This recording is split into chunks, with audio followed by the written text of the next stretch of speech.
Mas enquanto isso não acontece, a gente teve uma peça já recentemente, né, do Renato Russo com Bruno Gomlewski. É uma peça carioca. Bruno ou Bruce? Foi meio que um musical. É um musical que o cara cantava. Eu não assisti o espetáculo, infelizmente. Mas a gente aqui no Mix Brasil fez matérias sobre. Fez. Tem acesso ao Mix Brasil que você vai. Deu uma olhada no Cultura GLS, Panorama. Porque foi uma peça que esteve em cartaz no Rio. Aqui em São Paulo também ela foi em cartaz. Acho que foi até para Brasília, provavelmente. E eu sei que era uma peça contando fatos da história do Renato, e também o cara cantava músicas, né? O Bruno. E você acha que... E também teve o Por Toda a Minha Vida da Globo, já teve também o Por Toda a Minha Vida. Eu não lembro. Foi um dos primeiros, eu também não assisti.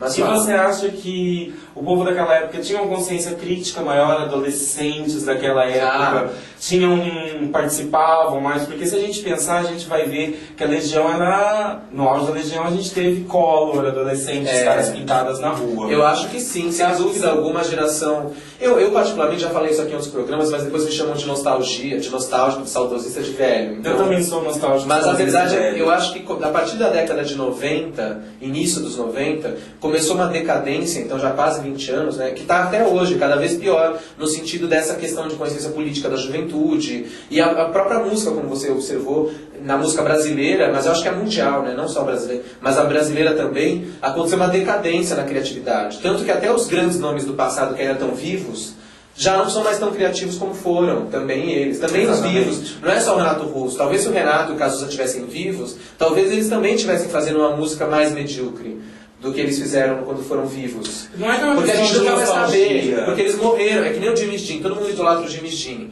Mas a gente nunca sabe como ia ser o Jimmy Dean velho, ou a Marilyn Monroe, porque os caras morreram no auge, né? O Cazuza e o Renato Russo têm essa conotação também. Talvez se eles estivessem vivos hoje, a Elis também, todo mundo fala da Elis Regina, talvez essas pessoas estivessem fazendo também uma música um pouco abaixo do que elas fizeram, porque quem sobreviveu, na minha opinião, está fazendo coisas abaixo, ninguém se superou ainda. Os medalhões da MPB, que eu adoro, aliás, mas enfim, eu acho que a grande obra dessas pessoas já foi no década de 60, 70 e 80. Será que era o cenário político que inspirava mais? Você acha tem isso? essa tendência de pensar isso. Porque a gente estava, se a gente pensava, vamos que hoje tem 4 diretas, ainda era muito pela democracia, entendeu? Então... Eu acho que às vezes pode ser sim. Talvez quando a gente vivia na ditadura militar, isso era, por incrível que pareça, a ditadura era um estopim para provocar uma criatividade nos artistas. Eu não sei se é absurdo falar. Tem gente que odeia essa opinião que eu estou falando, mas enfim. Não que a ditadura seja boa. Não estou defendendo a ditadura, mas eu estou dizendo o seguinte, que às vezes sob uma situação de pressão social, política, de repressão, o artista acaba se vendo, ele acaba criando uma coisa que vai ser mais visceral. E hoje a gente vive uma época de conformismo político, uma época de cinismo que a gente está vivendo, né? Porque as pessoas falam, a eleição, vai ficar sempre igual mesmo, vai ganhar os mesmos, vão roubar dinheiro mesmo, vota em qualquer um. Existe um cinismo das pessoas, né? Um conformismo no estado de coisas que a gente vive. E isso se reflete na arte, claro. Se reflete na cultura pop, na produção pop, né? É que tá todo mundo com tanta coisa, a gente recebe tanta informação e, inclusive, esse é um dos objetivos de quem transmite essa informação, de bombardear a gente de informação, que a gente acaba não parando para pensar no que a gente está vendo. A gente não reflete mais. Não, a gente não reflete. Então é diferente pensar. Era outra época mesmo. Agora, a época da Legião foi uma grande banda, acho que até hoje uma das principais bandas do rock brasileiro, da música pop brasileira, da MPB praticamente, porque na fase final a Legião já se aproximou mais da MPB, né? Não era mais tão rock. Foi aquele CD Azul, A Tempestade? E o ano anterior também, o Descobrimento do Brasil, que é um lindo, que tem uma capa maravilhosa. Eu gosto muito do Renato Russo em italiano. Também. Os CDs dele em italiano. Assim, tem que estar num clima muito bom pra ouvir, porque senão... Eu gosto muito também. Mas é muito legal. Então vamos falar dos discos da Legião. Quantos discos você sabe quantos discos a Legião lançou? Ai, Luffy... Não força. Como o Renato porque esse programa é informativo, então Boa Noite Bi também é informação. Primeiro eles lançaram um disco chamado Legião Urbana em 84, depois o disco 2 em 86, o disco Que País é Esse, que foi lançado em 87, 88, depois veio As Quatro Estações em 90, que pra mim é uma obra-prima. É super legal. As Quatro Estações, todas as músicas são boas, todas. E todas tocaram em rádio. É naquela capinha da cor que não é aquele cinza, que só estão os três. Não, assim. então, mas que é uma cor... É um cinza. Não sei. É um cinza prata. Não é uma cor assim. muito definida. É um cinza, assim. Depois teve o disco 5, que foi lançado em 91, que é o mais deprê, que foi quando o próprio Renato depois comunicou em entrevistas que a fase pesada dele estava usando heroína, né? E ele estava com o famoso namorado dele, americano. Você sabe dessa história? Não. que o Renato teve um grande amor nos Estados Unidos, em São Francisco, né? O cara chamava Scott, se não me engano. Era um americano que o Renato foi um amor assim devastador. Parece que o cara morreu também vítima do HIV, e se não me engano foi até do próprio cara que o Renato contraiu. Eu não sei direito, isso eu já não sei.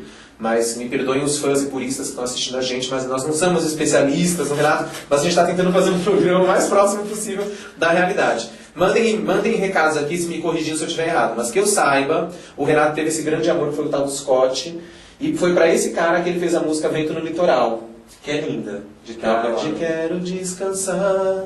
Enfim, que é uma música punk, né? Assim, realmente para cortar os pulsos. Eu falei, esteja muito bem com você mesmo. Olha para não correr riscos. Pra mim, aquela hora que ele fala, olha só o que eu achei. Eu acho assim, fica arrepiado só de lembrar, né? Porque é uma coisa tão simples. É um entardecer no litoral, que todo mundo que vai pra praia e entardece no litoral passa por isso, mas ninguém às vezes tem um lirismo nesse, por isso que desse olhar. Por isso que nem todo mundo é poeta, nem todo mundo é Renato Russo. Nem todo mundo. Bom, depois desse disco simples... Às vezes eu tô só finalizando as frases, tá entendendo? O povo de casa vai falar assim, ele só finaliza as frases. Não faz mal. Não, nem todo mundo. O povo é de casa, né, gente? É de casa. Então nesse disco, no quinto, também tem a música Montanha Mágica, que o Renato também falou que era uma música sobre drogas, mesmo sobre viagem de drogas, por isso que ele estava numa fase barra pesada, né? E depois desse disco, o Renato deu uma limpada, e aí em 92 eles vieram com aquele disco ao vivo, Música para Acampamentos, que é uma coletânea... Que é duplo. É duplo, é um verde, assim, água... É porque eu tinha em fita cassete, eram duas fitas. Então, em LP também eram dois. Eu cheguei a ter esse LP, CD mas eu deve ser lembro. um só? Eu acho que CD tem versões que tem dois e versões que já colocaram em uma só, se não me engano.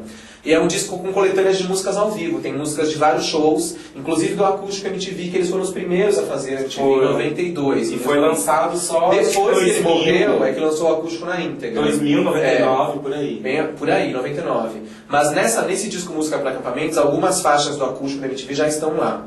Depois eles lançaram o Descobrimento do Brasil, que já é um disco mais pra cima, em 94. Que a capa é super legal. Que é linda, colorida, que eles estão num canteiro cheio de flores. Que o Renato tava mais animado, porque tem músicas muito otimistas, como Vamos Fazer um Filme, né? Vamos fazer um filme, sabe? Eu achei um 3x4 seu e não pude acreditar que foi tanto tempo atrás. Também é cantor. Bom, Descobrimento do Brasil é um disco que eu adoro. Tem aquela música também... 29. Perdi 29 amizades por conta de uma pedra em minhas mãos. Você canta bem, Lu. Você canta. Eu canto. Canta? Você sabia? Eu não sabia. Eu dou umas palhinhas por aí. Você canta Renato Russo? Será que eu já cantei publicamente? Acho que não. Só no banheiro? Só no chuveiro, em casa. Mas tem 29. Tem uma outra música linda nesse disco do... já cantei em karaokê. Renato Russo. Mas tem uma aqui do disco do Descobrimento do Brasil que é Giz, sabe qual é Giz? Giz é ótimo, que desenha um sol. Desenha um sol na calçada. Como é que é? Acaba o giz, tem tijolo de construção.